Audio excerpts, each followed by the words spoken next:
I have received a lot of complaints and requests from learners about sequences and series. So they're saying that they're really struggling with sequences and series. And to be honest, they said in learners that they should also requested that I do probability as well. But because there were more learners that they should have requested that I do sequence and series than learners that were inquiring about probability, and also that sequence and series has a very high mark allocation compared to probability in the question paper. So I decided to start with sequences and series, right? I'm gonna come to probability later, right? And also there's still some time for you to practice before the final examination. I'm also wishing the best for the prelim examinations. I know that there's certain provinces that have not written the math.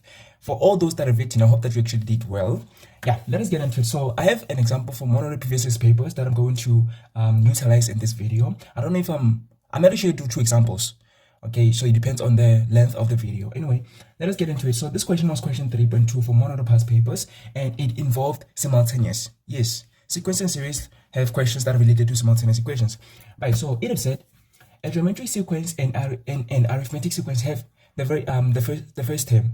Okay, let me repeat that again. I don't know why I'm tripping. Anyway, a geometric sequence and an arithmetic sequence have the same first term. Okay, they have the I don't know why I want to say have the same term. Have the same first term. They have the same first term, right? So the same, the conditions. The common ratio of the geometric sequence is 1/3, 1/3. The common difference of the arithmetic sequence is 3. The sum of 22 terms of the arithmetic sequence is 734, more than the sum of the infinity of the sequence of the geometric sequence. Calculate the value of the first term. So a lot of learners are going to be intimidated by the mark allocation, which is 5, of course. And that is why I always tell my learners that you should not feel intimidated by the mark allocation. What you should just do is an analysis or interpretation of the question. Make sure that you utilize the information that have been given to try to find out how to solve the problem, right?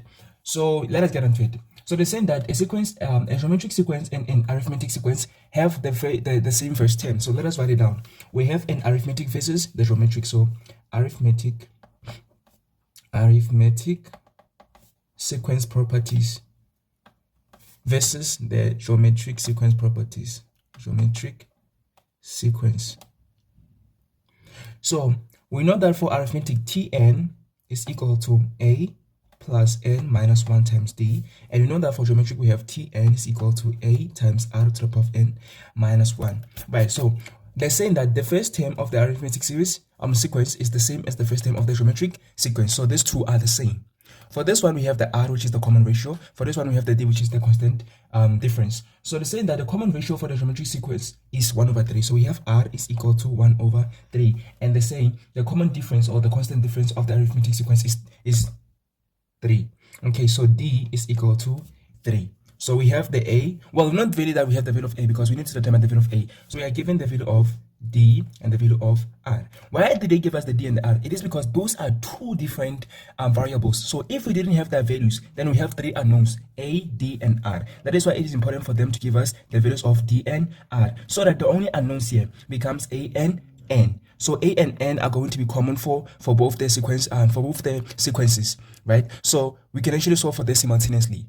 But imagine if we didn't have d, we'll have a, d, a, n, and d. You know what I'm saying? But also if we didn't have r, we'll have a, r, and n to find to solve for. So that is why it is important for them to give us the d and the r, because they are not the same for both geometric sequence and the arithmetic sequence. Okay, right? So that means here we're going to do a simultaneous equation, and we're going to find the n and then later find the a. So this is a simultaneous equation type question. So that there's a lot of them in sequences and series.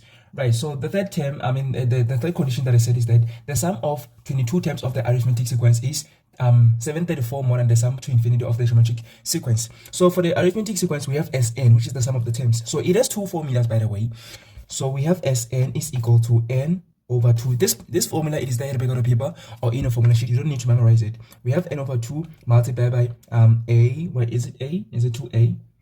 I don't remember the formula. I think, yeah, it is 2a. So 2a plus n minus 1d. Let me just confirm this. I'm not really sure about the formula. It has been quite a while since I did sequences and series, so please excuse me for a second. Alright, so after confirmation, I can actually tell you that it is 2a plus n minus 1d. Right, but we have the second formula, which is Sn is equal to n/2. This one I know it by heart. It is a plus the last term, which is the Tn. Right. So they're saying that the sum, let me just go back to the question. They're saying that the sum of 22 terms of the arithmetic sequence is 734 more than the sum to infinity of the geometric sequence. Right, so they're saying that S22, right? So are we going to utilize this formula, or this formula? You have to make your choice of the formula. So the one that is relevant is the one that we're going to utilize. So is the first one the one that is relevant, or the second one the one that is relevant? It is the first one. How do I know that it is the first one that I'm going to utilize? It is because I have A, well, not really that I have A, but it is what I'm going to solve for, right? And I have the D. So since I have the D, I'm going to utilize the first one. It is the one that is relevant. So the second one, you only utilize it when you are given the last term. If you're given the last term, or if maybe they didn't give us the D, they gave us the last term, and they said that maybe the last term for this arithmetic sequence, maybe it is 100, then we would utilize the second formula. Let me repeat that. If we were given the last term instead of D, the constant difference, we'd actually utilize the second formula. So we have two different formulas that are available for us to utilize with the arithmetic sequencing series. But we utilize one depending on what we are given. If you are given the D, you're going to utilize the first one. If you're given the TN, or the last term, you're going to utilize the second one.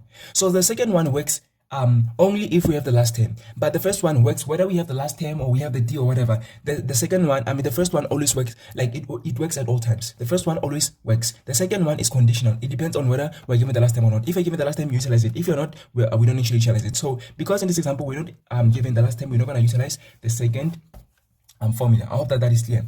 Right. So they're saying that S22, which is the sum to 22 terms, is equal to 734 more than what? More than the sum to infinity of the geometric sequence. Okay, so this is what we are given, and this is what we are going to utilize to solve for A. Okay, so they're saying the sum to 22 terms of the arithmetic sequence is 734 more than the sum to infinity of the geometric sequence. So whatever the sum to infinity of the geometric sequence is, the sum to 22 terms of the arithmetic sequence is 734 more than that. So maybe, for example, we have a value for the sum to infinity of the geometric sequence. We're going to add 734 for us to be able to get the sum to 22 terms of the arithmetic sequence. So you have to make sure that before you try to tackle the question, you understand what is really happening. Also, you interpret it and analyze it fully and completely, right? And also with understanding. Anyway, there's nothing else that I've been given. But I'm not saying that this information is just related to arithmetic sequence. This is the one that relates to both of them. So that means that we also need the formula for the sum to infinity for the geometric sequence, not the sum to terms, because they didn't give us any information regarding the sum to terms of the geometric sequence. They only gave us information regarding the sum to infinity. So what is the formula for the sum to infinity? Formula for the sum to infinity is sum to infinity is equal to A over 1 minus R. Okay, so that means that we're going to substitute wherever we see, well, we're going to say sum to the number of terms is this, but we're talking about sum to 22 terms.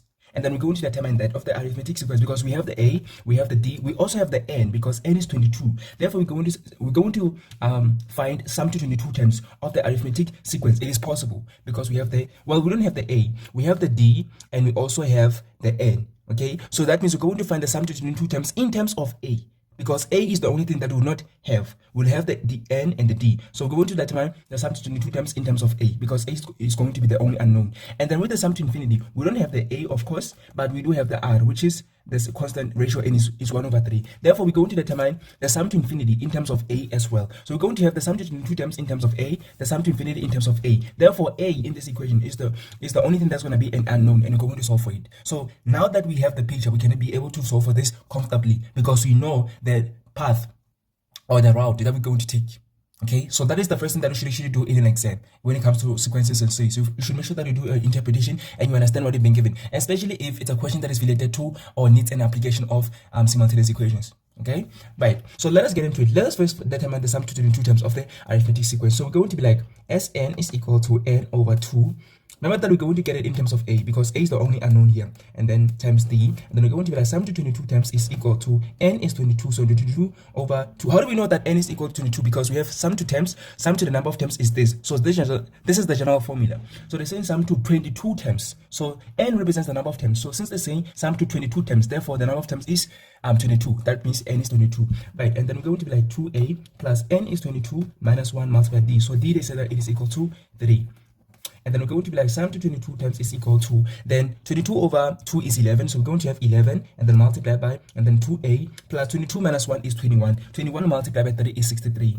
You're welcome to press the calculator. And then from here we're going to be like sum to 22 terms is equal to 11 times 2a is 22a, and then 11 multiplied by 63 is, we're going to have 6 plus 3 is 9, and then we're going to have 3. Okay, so when you multiply 11, you keep the two numbers separate, and they're going to be separated by their sum. So you're going to say 6 and 3 separate, and then whatever that's going to be in the middle of 6 and 3 is going to be the sum of the two numbers, which is 6 plus 3, which is 9. Okay, that is what we do when you multiply by 11. But it's just a technique, or I would say a shortcut of multiplication by 11. But you're also welcome to just press the calculator, because when you're in an exam, you have to make sure that you don't actually make any mistakes at all. So please trust the calculator. Right, so that means sum to 22 terms is 22a plus 693. Now that we have the sum to 22 terms, let us determine the sum to infinity in terms of a as well. So we're going to be like, okay, let me just do this. We're going to be like, sum to infinity is equal to a over 1 minus r. So sum to infinity is equal to a, we don't know what it is, and then we have 1 minus 1 over 3, which is the r there. And then we're going to be like, sum to infinity is equal to a over 1 minus 1 over 3. You're welcome to press the calculator. So we have 3 over 3 minus 1 over 3, and that's 2 over 3. So we have sum to infinity is equal to, so a divided by 2 over 3, which is the same as multiplying by 3 over 2. So when you divide by 2 over 3, it is the same as multiplying by 3 over 2, because we call that reciprocals. So that means that sum to infinity is going to be equal to 3 over 2a. Right, now that we have the sum to infinity in terms of a, and we have the sum to 22 terms in terms of a, we can actually solve for a by utilizing this condition that have been given. Sum to 22 terms is equal to 724 more than the sum to infinity of the geometric series or sequence. So we're going to be like, sum to 22 terms is equal to sum to infinity plus 734, or vice versa. 734 plus sum to infinity, that's the same thing. And then wherever we see sum to 22 terms, we're going to substitute this, and then wherever we see sum to infinity, we're going to substitute this. So sum to 22 is 2a plus, can you see that? Oh yeah, you still can. Okay, so 693 is equal to sum to infinity is 3 over 2a, then plus 734. As you can see, a is the only unknown, and we're going to be able to solve for it, and this is how we call it our 5 marks. So 22, we're going to make sure that we keep everything that is in terms of a on the same side, that means the left hand side, and everything that is a constant on the right hand side. Right, so we're going to take the 3 over 2a to the left hand side, and because it is positive on the right hand side, it's going to become negative on the left hand side. So 22a minus 3 over 2, so that's 1.5. 3 over 2 is 1.5, so 22 minus 1.5 is 20.5. So we're going to have 20.5a, which is going to be equal to 734, and then when you take 693 to the right hand side, it becomes negative. So we're going to have 734 minus 693. So I don't have a calculator with me, I'm just going to do that manually, but you're welcome to do utilize a calculator, and of course, because you'll be in an exam, you're going to be advised to utilize a calculator. So 4 minus 3 is 1, 13 minus 9 is 4, and then 6 minus 6 is 0. That means we have 41, and it's a positive 1.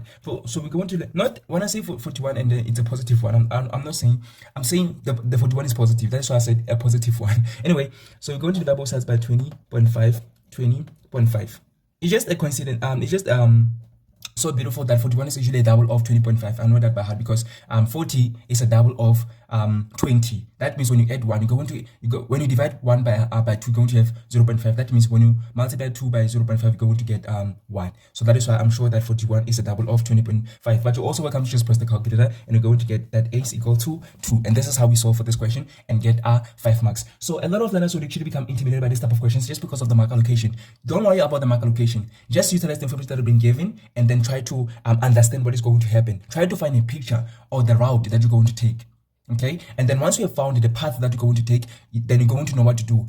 You're just going to apply algebra here. So if you're very good at question 1, that means applying algebra. These questions are not going to be very, very difficult at all. You're going to find it very easy to solve this kind of questions. This was a simultaneous equation, because this is equation number 1.